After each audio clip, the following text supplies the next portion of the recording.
I'm pleased to be joined by a special guest who's hoping to hear his name. He is a native of Medicine Hat, Alberta, with very deep Saskatchewan roots.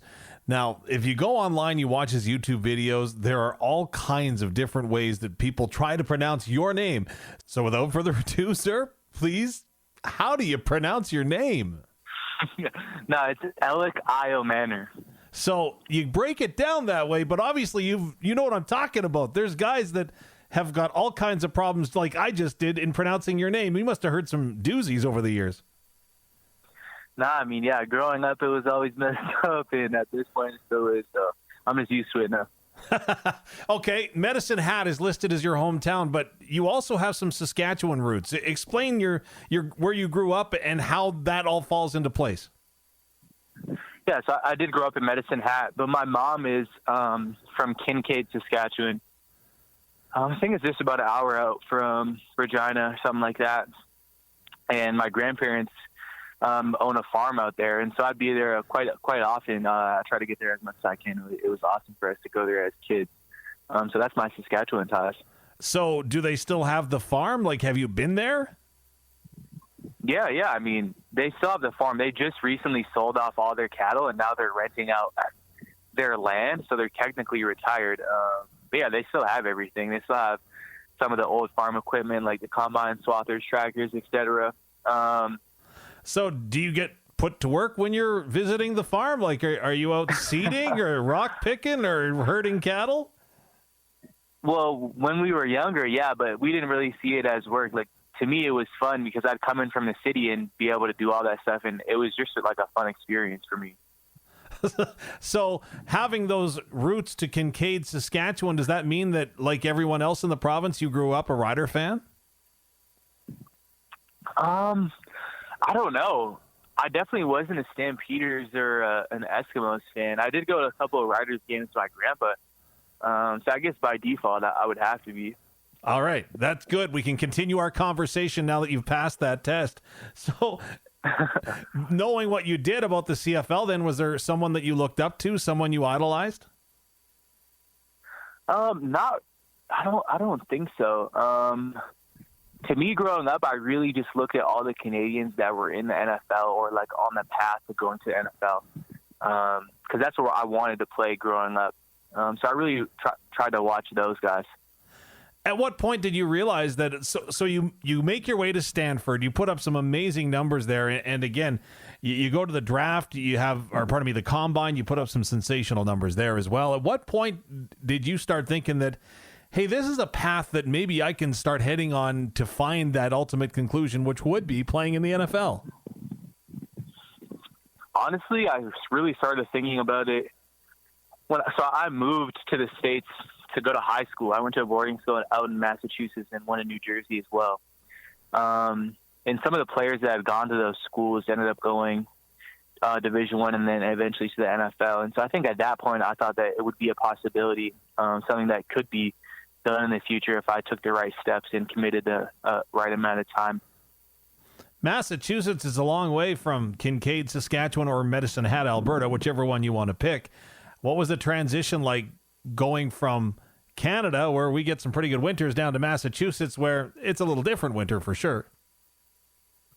I mean, the winter is still pretty good. I wouldn't say it's the same, obviously, but it's definitely a cultural difference. But you get used to it over time. You learn to appreciate the differences.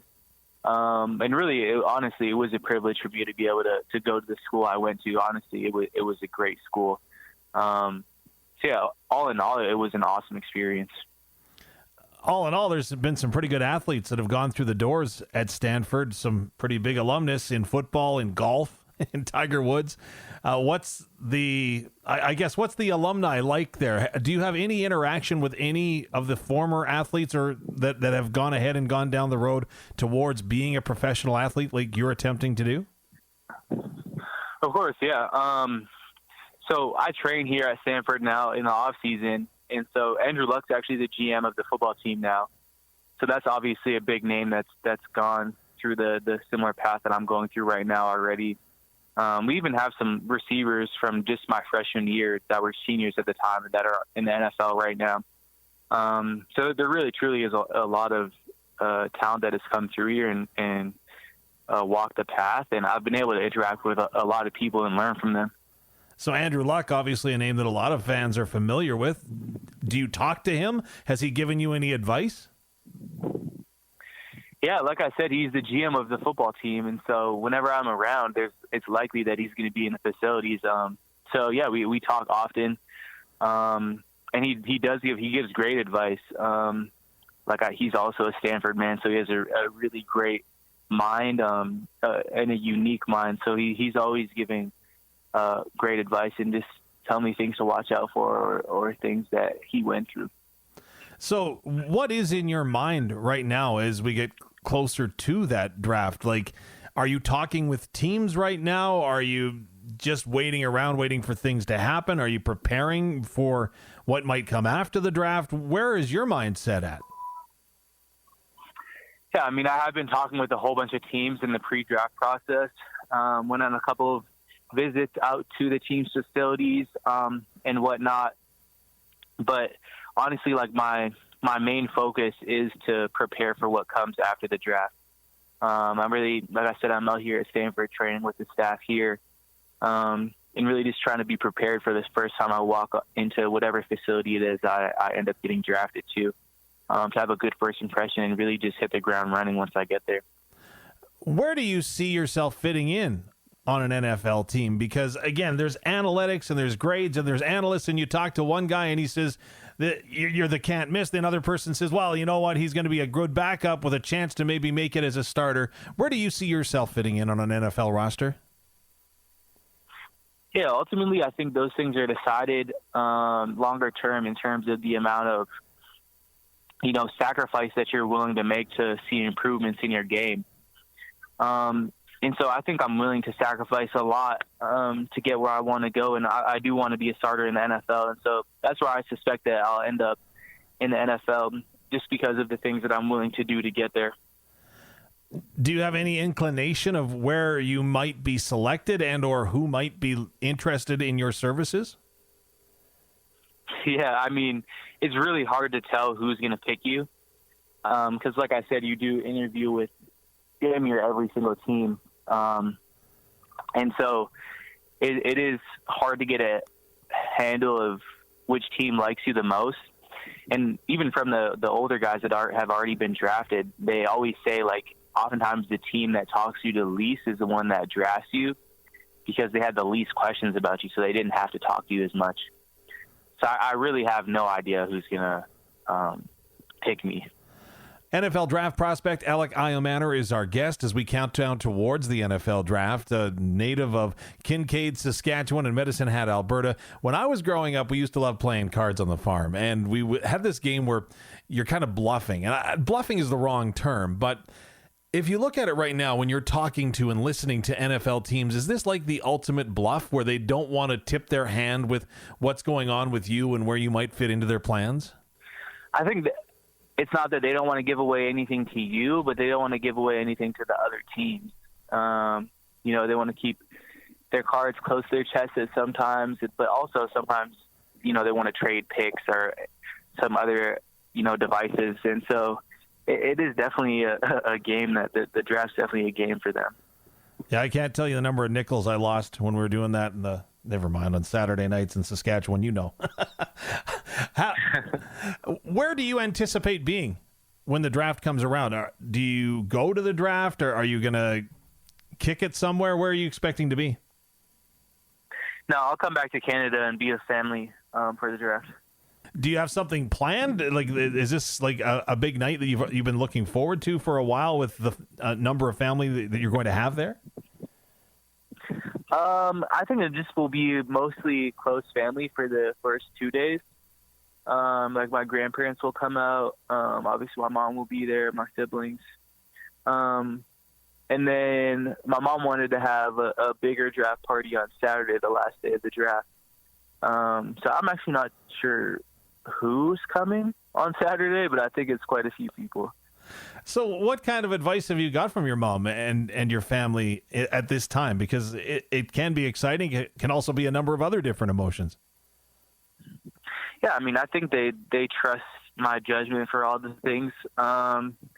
like I said, I left home at a pretty young age, and so I've been able to learn how to be independent.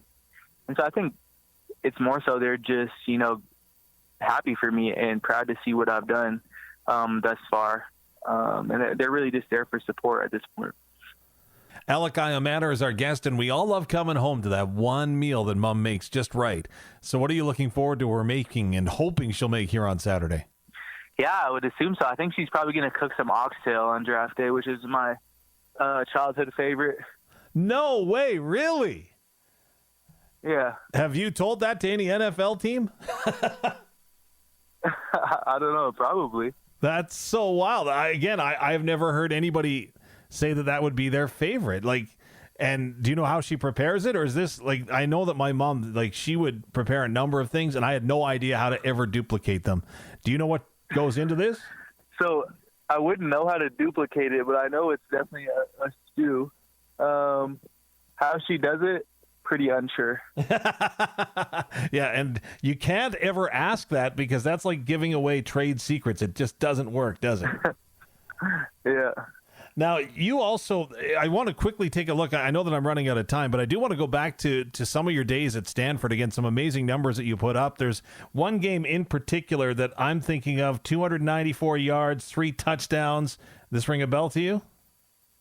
Mm-hmm. Against eventual Heisman Trophy winner Travis Hunter? Yeah, it's just one of those games where everything comes together in the right way. Putting up stats and having great games is a combination of, being prepared, having the skill, but also getting the opportunity, and as well as your team taking advantage of the opportunity as well. Because, as you know, football is a team sport. You can't do things individually, especially as a receiver.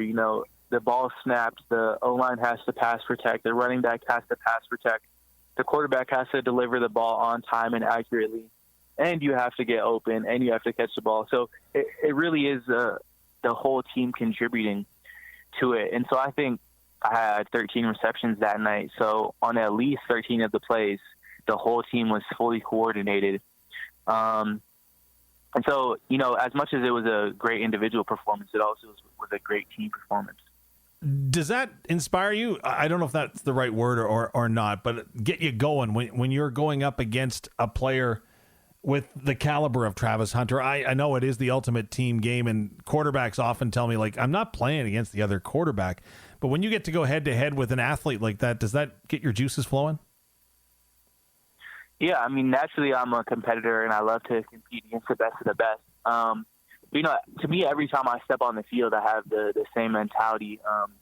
I'm really just there to try to, one, do my job, and then beat the other team and beat the people across from me. And so I think I always have that same type of mindset and excitement to be able to play the game. I know there's a lot of people that are going to be cheering for you in Kincaid and across Saskatchewan and hoping that you hear your name early and that you make your dreams come true when it comes to this NFL path. Thank you so much for doing this and taking time. And is there any message you want to send back to Kincaid? I guess the line is open. Yeah, I appreciate all the people that have supported me from there. Like I said, my grandparents are from there and some extended family. And so I just appreciate you guys for all the support you've given me throughout my childhood. Oxtail, cards, and an NFL party in Kincaid this weekend. It sounds good to me. Thanks so much for doing this. Thank you. I appreciate you for having me. Elic Ayomanor, our guest, as we hope to hear his name at this weekend's NFL Draft.